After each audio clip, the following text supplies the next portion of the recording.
최근 폼페이오 미 국무장관이 유럽 동맹국을 대상으로 화웨이 등 중국 통신 장비와의 협력 중단을 거듭 촉구하면서 화웨이의 상황이 더 위태로워졌습니다. 그 과정에서 삼성은 좋은 기업이라고 추켜 세우기도 했는데요. 어떤 내용인지 자세한 내용 살펴보도록 하겠습니다. 구독하기, 좋아요 많이 누르시기 바라겠고요. 자, 그럼 본격적인 방송 시작하도록 하겠습니다.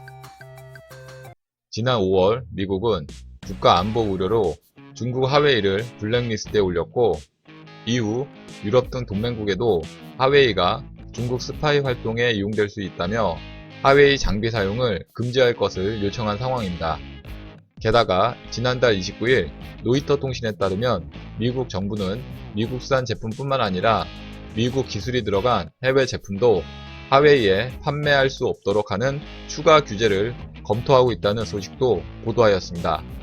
이처럼 미국의 중국 규제는 더욱 강화되는 모습을 보이고 있는 가운데, 2일 마이크 폼페이오 미국 국무장관은 유럽 동맹국들을 대상으로 화웨이 등 중국 통신 장비 업체와의 협력 중단을 거듭 촉구했다는 소식이 전해지고 있습니다.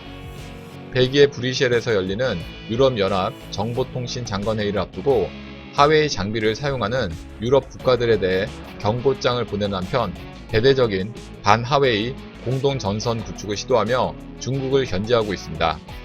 이날 폼페이오 장관은 정치 전문 매체 폴리티노에 기고한 글에서 많은 것이 위태로운 상황인 만큼 신뢰할 수 있는 기업들이 21세기 정보망을 구축하는 것이 시급하다고 강조했습니다.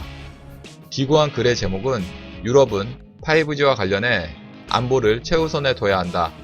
이유에 대한 미국의 메시지는 중요한 네트워크와 관련해 중국 회사들을 신뢰하지 말라는 것이라고 되어 있습니다.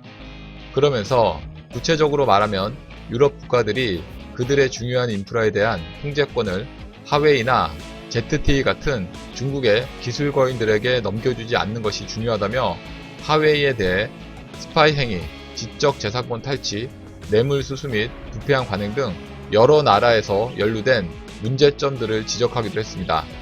이어 이유가 화웨이 기술이 다른 대안들보다 더 낮고 저렴하다는 유럽 홍보회사 등의 말을 경청하며 위험을 부담할 필요가 없다고 강조했습니다. 폼페이오 장관은 이 과정에서 한국 기업인 삼성이 그렇듯 에릭슨, 노키아와 같은 유럽 기업들도 고품질과 가격 경쟁력을 갖춘 5G 장비들을 생산하고 있다면서, 이들 회사는 공정하게 경쟁하는 합법적인 상업 행위자들이라고 추켜 세운 뒤, 보다 더 중요한 것은 이들 기업은 법의 통치를 준수하고 그들의 행위에 대한 책임을 지는 민주국가들의 본사를 두고 있다고 평가했습니다. 폼페이오 장관의 이러한 강력한 발언의 영향으로 향후 중국 화웨이의 설 자리가 점점 사라지는 것 같습니다. 그에 따른 반사이익은 폼페이오 장관이 언급한 바와 같이 공정하고 합법적인 삼성이 차지할 것으로 판단됩니다. 미국의 중국 제재 가속화로 삼성에겐 천금 같은 기회의 시기가 되고 있습니다. 이상 유럽 화웨이 금지 촉구에 대해서 알아봤고요. 다음 시간에 더 알찬 내용으로 강의 올리도록 하겠습니다. 구독하기, 좋아요 많이 눌러주시기 바라겠고요.